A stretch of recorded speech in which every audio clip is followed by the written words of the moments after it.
सारा संसार सिर्फ उपाय ढूंढता है, पर जो कारण को जाने वह हर बंधनों से मुक्ति पा सकता है, वह चाहे रोग हो या फिर मन के विकार। आज एक बार फिर लकवा की गहराई में जाकर हम इसके मूल कारण को जानेंगे कि ये रोग कैसे पनपता है और कैसे यह प्राणघाती बनता जाता है, और साथ में ऐसे अद्भुत परीक्षित उपायों को भी जानेंगे जिससे लकवा जल्द ही ठीक हो सके। दोस्तों, ये वीडियो थोड़ा लंबा जरूर है पर अद्भुत जानकारियों से भरा हुआ है और गहराई में जाकर इसे सरल से सरल शब्दों में समझाया गया है। अगर आप इसे पूरा नहीं देखते हैं तो आप एक अद्भुत जानकारी से वंचित रह जाएंगे।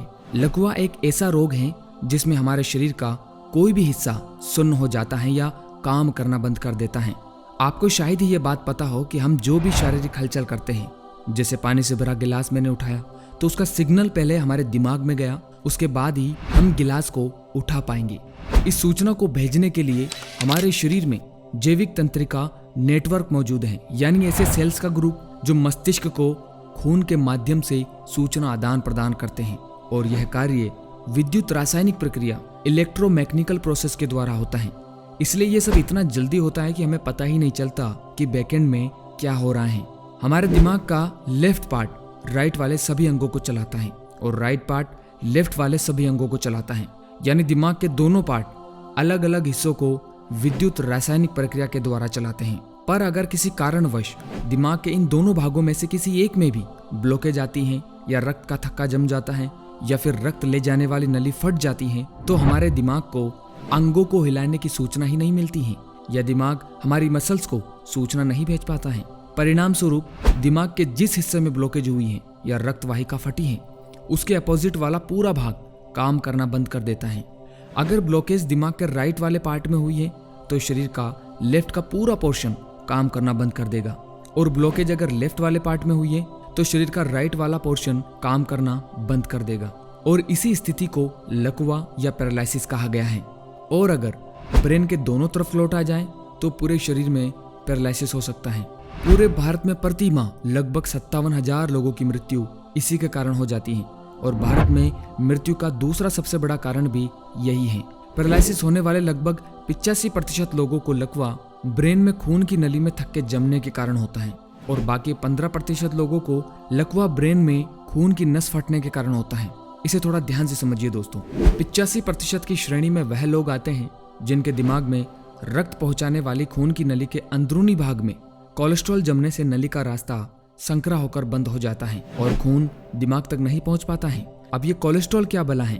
कोलेस्ट्रॉल एक गंदा एवं चिकना अवयव पदार्थ है जिसे आप सरल भाषा में खून की गंदगी भी कह सकते हैं। डॉक्टर अपनी भाषा में इसे कोलेस्ट्रॉल कहते हैं। यह कोलेस्ट्रॉल 3 प्रकार का होता है। HDL यानी high density lipoprotein, LDL low density lipoprotein, और VLDL very low density lipoprotein. इसमें सिर्फ HDL ही अच्छा कोलेस्ट्रॉल होता है। इस HDL यानी अच्छे कोलेस्ट्रॉल का मुख्य काम कोशिकाओं सेल्स को बनाना और सूरज से विटामिन D लेना होता है। ये हमारे शरीर के लिए उतना ही जरूरी होता है जितना कि खून, और यह हमें शुद्ध तेलों से प्राप्त होता है। बाकी बचे LDL और VLDL ये दोनों खराब कोलेस्ट्रॉल हैं, और ये रिफाइंड तेलों एवं किसी भी जानवर का मांस खाने से बढ़ता है। साथ ही मैदा, बटर, केक, मीठा, डालडा, सिगरेट और भैंस का घी शरीर में खराब कोलेस्ट्रॉल को बढ़ाता है। 15% की श्रेणी में ऐसे व्यक्ति आते हैं जिनको हाई ब्लड प्रेशर की समस्या है, और यह समस्या 2 कारणों से होती है। पहला, अधिक चिंता करने से, और दूसरा, खून में एसिड के पहुंचने से। यह दोनों प्रकार के रोगी बहुतायत में है, और मेडिकल इंडस्ट्री इनसे अरबों खरबों रुपए कमा रही है और अपने पैर पसार रही है। चिंता वाले व्यक्तियों को आप जितना खुश रखेंगे उतना ही उनके लिए अच्छा है। घर की या बाहर की कोई भी ऐसी बात उनके सामने न करें जिससे वह चिंता में पड़े। चिंता करने या डरने से खून की गति बहुत तेज हो जाती है। अचानक ब्लड प्रेशर बढ़ने से जिनके दिमाग की नस कमजोर होती है वह गुब्बारे की तरह फूल जाती है, और एक निश्चित आकार में आने के बाद यह नस फट जाती है जिससे लकवा हो जाता है।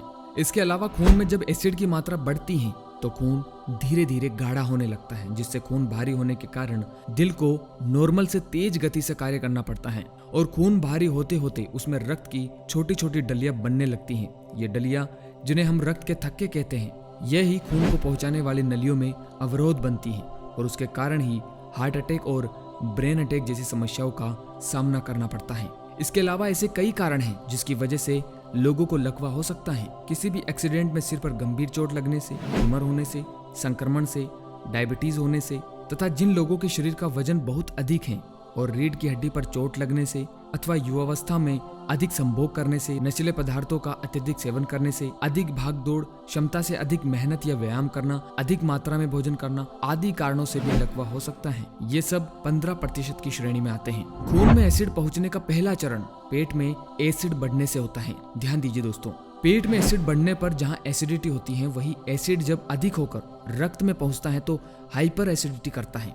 फिर ये ही आगे चलकर गंभीर बीमारियों का कारण बनता है, जिसकी जानकारी बहुत ही कम लोगों को है। इस एसिड को हम ही बाहरी रूप से भोजन के माध्यम से ज्यादा भेजते हैं। अगर आपके घर में सफेद चीनी, सफेद नमक, रिफाइंड तेल, बाहर का डिब्बा बंद घी, सफेद गुड़, बाहर का दूध, पिसा पिसाया बारीक मैदे जैसा आटा इस्तेमाल होता है, तो आप बाहरी रूप से एसिड अपने अंदर बढ़ा ही रहे हैं। इन धीमे जहर को ध्यान से देखिए, ये आपके ही घर में मौजूद हैं और ये ही बीमारी का कारण बनते हैं। सफेद शक्कर की जगह देशी खांड या डोरे वाली मिश्री का उपयोग करें। सफेद नमक की जगह सेंधा नमक का इस्तेमाल कीजिए। रिफाइंड ऑयल के बदले गाड़ी का फिल्टर तेल ही खाएं, और वो भी मूंगफली या सरसों का, अन्य कोई दूसरा न खाएं। बाहर का घी बिल्कुल न खाएं। असली घी वो ही है जो देशी गाय के दूध से बना हो। सफेद गुड़ की जगह डार्क चॉकलेट कलर का गुड़ ही घर लाएं। इसके अलावा आटा हमेशा मोटा पिसवाएं और बिना छाने प्रयोग में लाएं, ताकि गेहूं का छिलका अलग ना हो।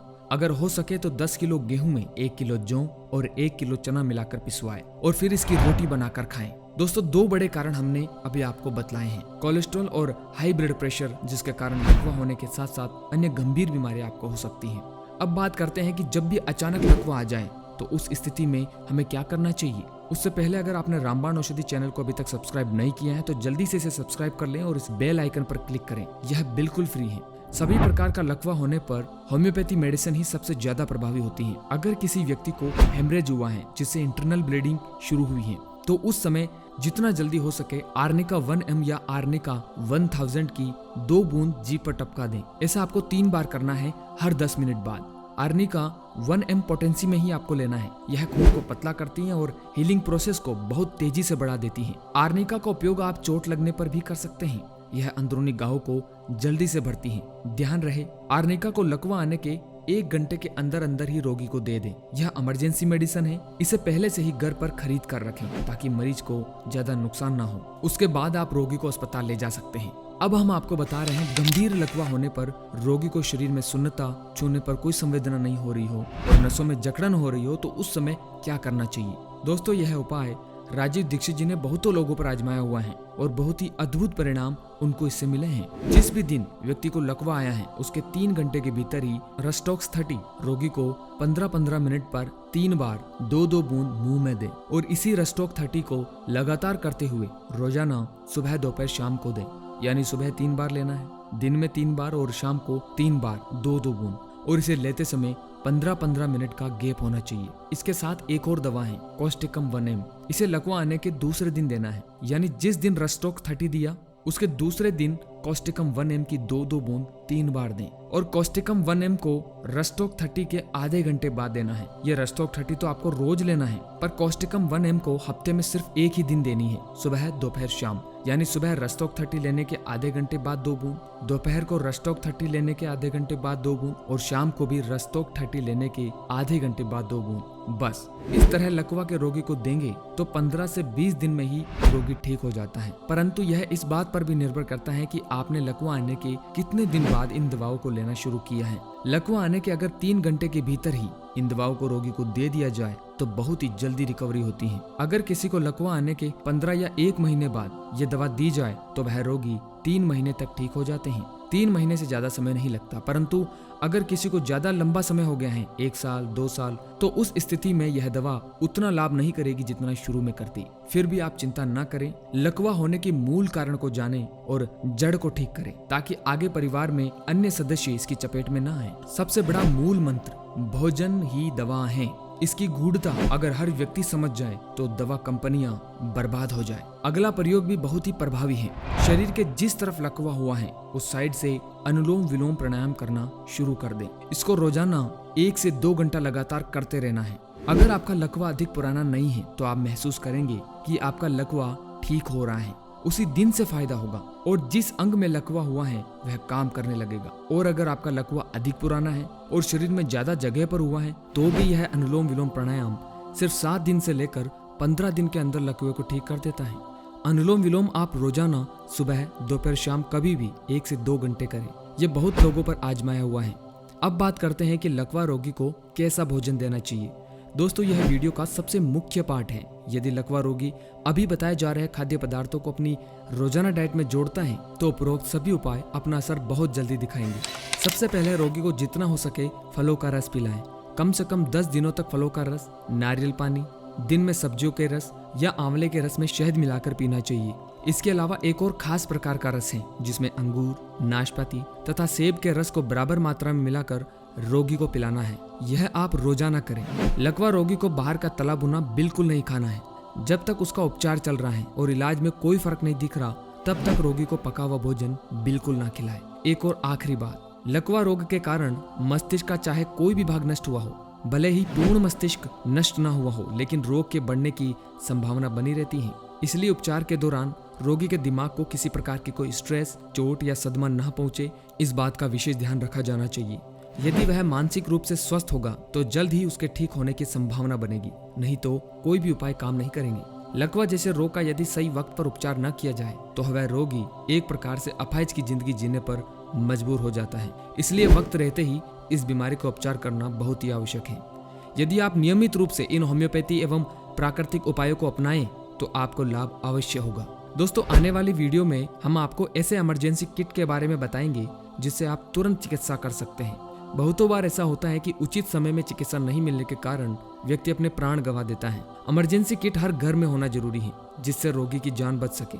यहाँ बताई गई सारी दवाइयाँ होम्योपैथी की सबसे कारगर दवाइयाँ हैं जिन्हें इमरजेंसी में इस्तेमाल किया जाता है और इनका तुरंत लाभ मिलता है। यहाँ बताई गई होम्योपैथी दवाओं को मैं डिस्क्रिप्शन बॉक्स में भी लिख रहा हूँ ताकि आपको समझने में आसानी हो। दोस्तों यह वीडियो जन कल्याण हेतु बनाया गया है। इसे किसी भी एक व्यक्ति को शेयर जरूर करें और अंत में वीडियो कैसी लगी कमेंट करके जरूर बताएं। धन्यवाद।